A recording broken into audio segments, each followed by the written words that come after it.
Hi guys, இன்னைக்கு நம்ம என்ன பார்க்க போறோம் கேட்டிங்கன்னா, டீச் யூ எ லெசன் மூவியில் எபிசோட் 6 தான் இந்த வீடியோவில் பார்க்க போகிறோம். இந்த எபிசோட் ரொம்பவே சூப்பராக இருக்கும், மறக்காம லைக் பண்ணிட்டு பாருங்க.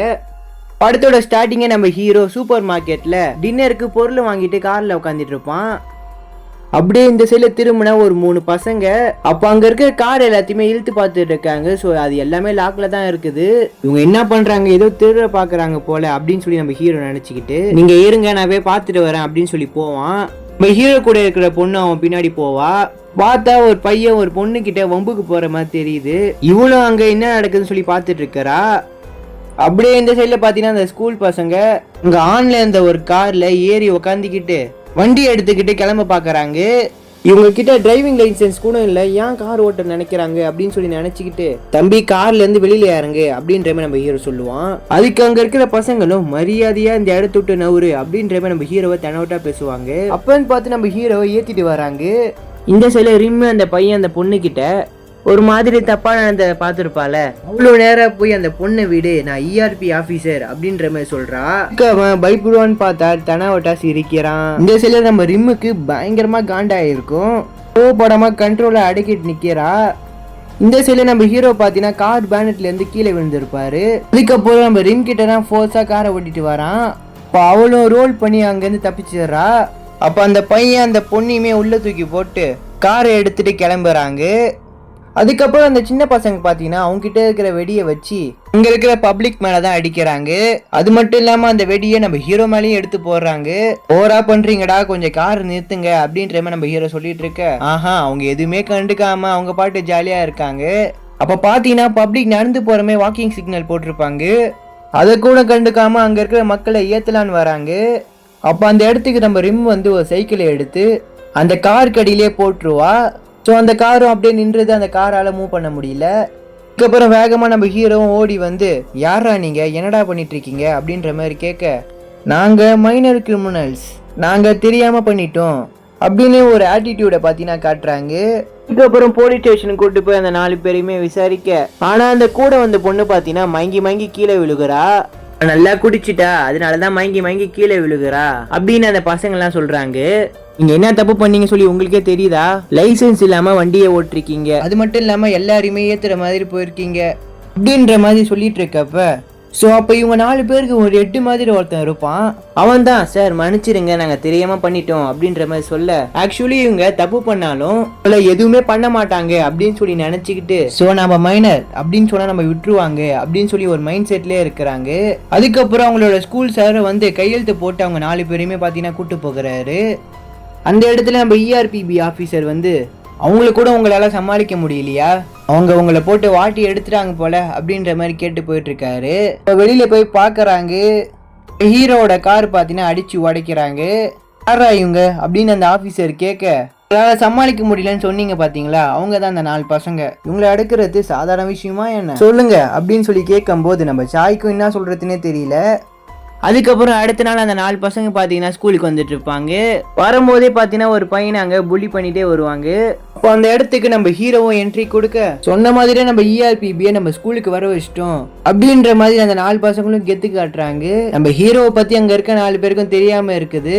அதுக்கப்புறம் அந்த 4 பேரையும் ஒரு ரூமுக்கு நம்ம ஹீரோ கூட்டு போயிட்டு, நீங்க 4 பேரும் இந்த ஸ்கூல்ல எந்த மாதிரியான பிரச்சனை எல்லாம் பண்றீங்க, அது மட்டும் இல்லாம உங்ககிட்ட தான் யார் பிரச்சனை பண்றா அப்படின்ற மாதிரி எழுதி கொடுங்க அப்படின்ற மாதிரி நம்ம ஹீரோ சொல்றான். அப்ப அந்த நேரத்துல நம்ம ரிம் பாத்தீங்கன்னா இருக்கிற ஸ்டூடெண்ட் எல்லாம் கூட்டு விசாரிக்க ஆரம்பிக்கிறா. உங்களுக்கு அந்த 4 பேரை பத்தி தெரியுமா அப்படின்ற மாதிரி, என்கிட்ட கேட்காதீங்க எனக்கு அது தெரியாது அப்படின்ற மாதிரி எல்லாருமே மூடி மறைக்கிறாங்க.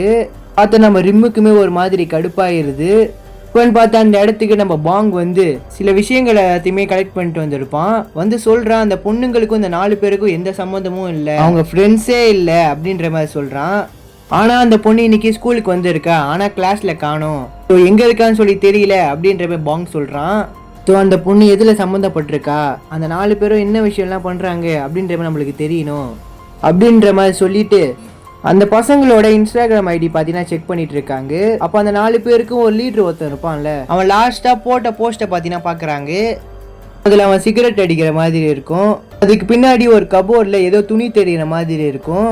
அப்போ நீ சொன்ன மாதிரி அந்த பொண்ணு கிளாஸ்ல இல்லை, அந்த கபோர்டில் கூட இருக்க வாய்ப்பு இருக்குல்ல அப்படின்னு சொல்லிட்டு அந்த கபோர்டை தேடி 2 பேருமே வேகமாக ஓடுறாங்க. போய் பார்த்தா அது சங்கிலி போட்டு பூட்டி வச்சுக்கிறாங்க. உடனே ரிம் என்ன பண்றாங்கன்னா பாங் போட்டிருக்க பெல்ட்டை கழட்டி இதில் மாட்டி அப்படியே பிடிச்சி இழுக்கிறாங்க. அதான் கையோட வந்துருது. பார்த்தா அந்த பொண்ணு அந்த பீரோக்குள்ள தான் இருக்கிறா. பார்த்தா அந்த பொண்ணோட கண்ணு ரொம்பவே ரெட்டா இருக்குது. அது மட்டும் இல்லாம அவளோட உடம்பு கூட காயமா வேற இருக்குது. அதுக்கப்புறம் அவளுக்கு ஃபர்ஸ்ட் எய்டை கொடுத்து நார்மல் ஆக்க வைக்கிறாங்க. இருந்தாலும் அவ ஒரு மாதிரி பயத்தோடே இருக்கிறா. அது மட்டும் இல்லாம ஒரு பேக் அவ எப்பயுமே கட்டி பிடிச்சிட்டு இருக்கிறா. உடனே நம்ம ரிம்மு அந்த பேக் எடுத்து என்ன இருக்குன்னு சொல்லி கொட்டி பாக்குறாங்க. பார்த்தா அதுல ஒரு மாத்திரை இருக்குது. என்ன அப்படின்ற மாதிரி கேட்க இது வெறும் சப்ளிமெண்ட்ஸ் தான் அப்படின்ற மாதிரி சொல்றா. சரி நான் இதை ட்ரை பண்றேன்னு சொல்லிட்டு ரிம் வாயில போடும் போது இதை நீங்க போடக்கூடாது அப்படின்னு சொல்லி தடுப்பா. நான் ஏன் இதை போடக்கூடாது, ஒழுங்கா உண்மையை சொல்லு, நீ மறைக்கிறனால உனக்கு தான் பிரச்சனை வரும் அப்படின்ற மாதிரி சொல்ல அந்த பொண்ணுமே இப்போ அழுதுகிட்டே ஒரு விஷயம் சொல்ல ஆரம்பிக்கிறா. ஆக்சுவலி இந்த பொண்ணு முன்னாடி நார்மலாக தான் இருக்கிறா, ரொம்பவே ஸ்டைலாக அழகா. அது மட்டும் இல்லாமல் இப்போ இருக்கிற மாதிரி டைடாக வேற இல்லை. இப்போ அவள் கூட இருக்கிற ஃப்ரெண்ட்ஸ் எல்லாம் சொல்கிறாங்க நீ முன்னாடி இருந்ததோட கொஞ்சம் வெயிட் குறைஞ்சிட்ட, இன்னும் கொஞ்சம் வெயிட்டை குறைஞ்சா ரொம்பவே அழகா இருப்ப அப்படின்ற மாதிரி சொல்கிறாங்க. இதை கேட்ட அந்த பொண்ணுமே கொஞ்சம் ஃபீல் பண்ணிட்டே வருவா. அதுக்கப்புறம் அவன் கிளாஸ்ல தனியாக இருக்கும்போது முன்னாடி 4 பேர் ரவுடித்தனம் பண்ணிட்டு இருந்தாங்க பார்த்தீங்களா, அதில் ஹெட்டுன்ற ஒருத்தன் வந்து நீ என்ன வெயிட் லாஸ் பண்ண பார்க்குறியா என்ன, என்கிட்ட ஒரு டேப்லெட் இருக்குது, நீ என்ன உண்மையாவா சொல்கிற, அந்த மாத்திரையை போட்டால் நான் கன்ஃபார்ம் வெயிட் குறைஞ்சிருவேனா அப்படின்ற மாதிரி கேட்குறா. அப்போ அவனும் அந்த மாத்திரையை ஒரு வாட்டர் கேனில் கலந்து கொடுக்குறான். ஸோ அவளும் அதை கண்ணு மூடி அப்படியே குடிச்சிடுறா. சரி அவ்வளோதான் பார்த்தா தினமும் வந்து அவன் கிட்ட மாத்திரையை கேட்டு கிடக்குறா. அவனும் பார்த்தீங்கன்னா இருக்கத்தை ஒன்று ஒன்றா எடுத்து கொடுக்குறான். ஒரு கட்டத்தில் காசு கொடுத்தாதான் கொடுப்பேன் அப்படின்ற மாதிரி சொல்ல அது அப்படியே அவளுக்கு ஒரு அட்ராக்ஷனாக ஆகி எவ்வளோ காசு சொன்னாலும் நான் வாங்குவேன் அப்படின்ற மாதிரி நிலைமைக்கு போயிடுறா. ஸோ அடுத்த நாள் வந்து என்கிட்ட மாத்திரை காலி ஆயிடுச்சு, இருந்தால் கொஞ்சம் கூடான்னு சொல்லி கேட்பான்.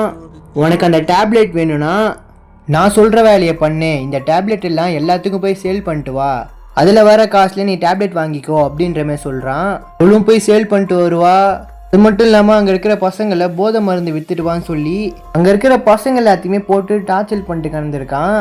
ஒரு கட்டத்தில் அந்த பொண்ணுக்கு அந்த மாத்திரை இல்லாமலே இருக்க முடியல. ஒரு கட்டத்தில் அவள் ரொம்பவே கஷ்டப்படுறா. ஸோ நேற்று நைட்டு பார்த்தீங்கன்னா எல்லாருமே போலீஸ்கிட்ட மாட்டியிருப்பாங்க. ஸோ ஸ்கூலுக்கு வந்த முதல் வேலையாக என்ன பண்ணுறாங்கன்னா அப்போ அந்த பொண்ணை ஒரு இடத்துக்கு கூட்டு போய் நீ தானே போலீஸ்கிட்ட எங்களை மாட்டி விட்ட அப்படின்னு சொல்லி பயங்கரமாக அடித்து டார்ச்சர் பண்ணிட்டு இருக்காங்க. அது மட்டும் இல்லாமல் போகும்போது அங்கே இருக்க லாக்கர் இருக்குது பார்த்தீங்களா, அதில் போட்டு அடித்து வச்சுட்டு போயிடுவாங்க. அவளும் அந்த லாக்கரை பார்த்தீங்கன்னா பயத்தில் தட்டிட்டு கிடக்கிறா. இவங்களும் அதை பார்த்து சிரிச்சிட்டு கிடக்குறாங்க. இந்த விஷயத்தை எல்லாத்தையுமே கேட்ட உடனே நம்ம ரிம்முக்கு அவங்க 4 பேருமே சாவடிக்கணும் அப்படின்ற நிலைமைக்கு போயிடுறா. இருந்தாலும் அவள் கண்ட்ரோல் பண்ணிக்கிட்டு நீ என்கிட்ட சொல்லிட்டல இந்த விஷயத்த நாங்கள் பார்த்துக்கிறோம், எதுக்கும் பயப்படாத அப்படின்ற மாதிரி சொல்கிறாங்க. இந்த சைடில் அந்த 4 பேர்கிட்ட ஒரு விஷயத்தை எதை சொல்லி கேட்டிருப்பான்ல, அவங்களும் அந்த பேப்பரில் தேவையில்லாத தான் எழுதி வைக்கிறாங்க. இதை பார்த்து நம்ம ஹீரோக்கும் ஒரு மாதிரி காண்டாகுது. அப்போ அந்த இடத்துக்கு ரிம் வந்து அவங்களை அடிக்க போக அப்போ நம்ம ஹீரோ தான் தடுத்து என்ன ஆச்சு அப்படின்ற மாதிரி கேட்குறா. என்னை விடுங்க, இவங்க 4 பேரையும் நான் சாவடிச்சு ஆகணும், என்ன விஷயம் பண்ணியிருக்காங்கன்னு சொல்லி தெரியுமா அப்படின்ற மாதிரி நம்ம ஹீரோ கிட்ட சொல்லுவா. நேற்று 4 பேரு கூட இந்த பொண்ணு ஒருத்தர் வந்திருப்பாள், அவளுக்கு போதை மாத்திரை கொடுத்து அடிக்ட் ஆக வச்சுக்கிறாங்க. அது மட்டும் இல்லாமல் அந்த போதை மாத்திரையை அவன் மூலியமாகவே சேல் பண்ண வச்சுக்கிறாங்க. இப்படி அவங்க சொன்ன உடனே அந்த 4 பேரும் ஒரு செகண்ட் பயப்படுறாங்க. எங்களை ஒன்றும் பண்ண முடியாது அப்படின்ற மாதிரி சொல்லி தைரியமாக ஒரு பயம் இல்லாமல் அந்த இடத்துல சிரிக்கிறாங்க. நம்ம ஹீரோவும் இவங்களே எதா பண்ணுன்னு சொல்லி நினைக்கிறான். ஸோ அடுத்த சீனே அவங்க 4 பேரையுமே காரில் ஏற்றுறது தான் பிளானே. ஸோ ஒருத்தனா வந்து அந்த கார்ல ஏற வச்சிடறாங்க. ஆனா அதுல ஹெட்டு ஒருத்தன் இருப்பான் பாத்தீங்களா, அவன் தான் கொஞ்சம் ஆட்டம் காட்டிட்டு கிடக்குறான். கடைசியில பாக்ஸிங் இருக்கிற இடத்துக்கே போய் ஒரு பஞ்சு வாங்கிட்டு வந்துடுறான். அதுக்கப்புறம் 4 பேருமே வண்டியில ஏத்திட்டு எங்கேயோ போகிறாங்க. நாங்க மைனர், எங்களை ஜெயிலுக்கு தான் கூட்டு போக கூடாது தெரியும்ல. பார்த்தா நினைச்ச மாதிரி இவங்களை ஜெயிலுக்கு தான் கூட்டு போகிறான். இது கொரியால இருக்கிற ஒரு பெரிய ஒரு ஜெயில் இது. இந்த சைடுல ஜாய் பாத்தீங்கன்னா அந்த ஆபீசர் கிட்ட ஒரு நோட்டீஸை கொடுக்கறாரு, இது பண்ணிதான் ஆகணுமா, 4 பேருமே மைனரு, கொஞ்சம் யோசிச்சுக்கோங்க அப்படின்ற மாதிரி சொல்ல இல்ல என்ன பிரச்சனை வந்தாலும் நானே பாத்துக்கிறேன் அப்படின்ற மாதிரி சொல்லிடுறாரு. அதுக்கு அந்த ஆஃபீஸரும் சரி ஓகே அப்படின்ற மாதிரி சொல்லிடுறாரு. ஜெயிலில் எல்லாரையும் எப்படி ட்ரீட் பண்ணுவாங்களோ அதே மாதிரி தான் இவங்களையும் பண்ணுறாங்க. ஸோ அவங்களோட ஃபோன் எல்லாத்தையுமே வாங்கி வச்சிடறாங்க, சிகரெட்டு டம் எல்லாத்தையுமே வாங்கி வச்சிடறாங்க. அதுக்கப்புறம் கூட்டு போய் அந்த 4 பேருக்குமே மொட்டை அடிச்சு விட்றாங்க. ஸோ இந்த ஜெயிலோட ரூல்ஸே அதான். அதுக்கப்புறம் பார்த்தீங்கன்னா ஜெயில் ட்ரெஸ் எல்லாம் போட்டு கையில் ஒரு போர்டை வச்சுட்டு 4 பக்கமும் பார்த்தீங்கன்னா ஃபோட்டோ எடுத்துகிட்டு இருக்காங்க. ஸோ இப்போ அவங்களோட இடத்துக்கும் பார்த்தீங்கன்னா கூட்டு போகிறாங்க. போகிற வழியில் அந்த ஜெயிலில் இருக்கிற அக்யூஸ் பார்த்தீங்கன்னா இவங்களே மிரட்டுற மாதிரி எல்லாருமே ஓடி வராங்க. ஆனால் அதில் இருக்க ஹெட்டு மட்டும் பயப்படாமலே இருப்பான். அதுக்கப்புறம் கூட்டு போய் அவங்களோட ரூமெல்லாம் காட்டுறாங்க. ரூமே குட்டியாக இருக்குது, அது மட்டும் இல்லாமல் பாத்ரூமும் குட்டியாக தான் இருக்குது. ஸோ அதை பார்த்துட்டு எங்களால் தான் இங்கே இருக்க முடியாது அப்படின்ற மாதிரி கத்துறான். நாங்கள் ஸ்கூலுக்கு போக தேவையில்ல, எங்களை விடுங்க அப்படின்ற மாதிரி சொல்ல, ஓ நீ அந்த ஐடியாவில் வேற இருக்கியா, முடிஞ்ச அந்த பொண்ணை அடிச்சுட்டு இந்த இடத்த விட்டு கிளம்பிக்கலாம் அப்படின்ற மாதிரி நம்ம ஹீரோ சொல்லிட்டு போவார். அப்போ அங்கே இருக்கிற பசங்களும் பொண்ணு தானே அப்படின்னு சொல்லி தப்பு கணக்கு போடுறாங்க. இருந்தாலும் அங்கே இருக்கிற 4 பேரை ஒரே நிமிஷத்தில் அடித்து போட்டுடுறாங்க. அதுக்கப்புறம் அங்கே இருக்கிற பசங்கள்லாம் என்னை மன்னிச்சிருங்க அப்படின்னு சொல்லி தலையை குடிச்சிட்டு உட்காந்துடுறாங்க. அதுக்கப்புறம் பாங் வந்து பார்த்தீங்கன்னா ரூல்ஸ் எல்லாத்தையுமே சொல்கிறாரு. இத்தனை மணிக்கு ஏஞ்சிக்கணும், இத்தனை மணிக்கு தூங்கணும் அப்படின்ற மாதிரி. அதுக்கப்புறம் அங்கே இருக்க வேலை எல்லாத்தையுமே இவங்க தான் பண்ணுறாங்க. துடைக்கிற வேலை, கழுவுற வேலை எல்லாமே இவங்க மட்டும் தான் பண்ணுறாங்க. இது மட்டும் இல்லாமல் இவங்களுக்கு பாடம் கூட எடுப்பாங்க. ஸோ அந்த இடத்துல யாராச்சும் தூங்குனாங்கன்னா நம்ம ரிம் அந்த இடத்துக்கு வந்து வெளியில் போய் எல்லாருமே கத்த சொல்லி கொடுப்பா. அதுக்கப்புறம் திரும்ப தூங்குனாங்கன்னா பாங்கும் ஆஃபீஸர் அப்படின்னு கத்துவான்.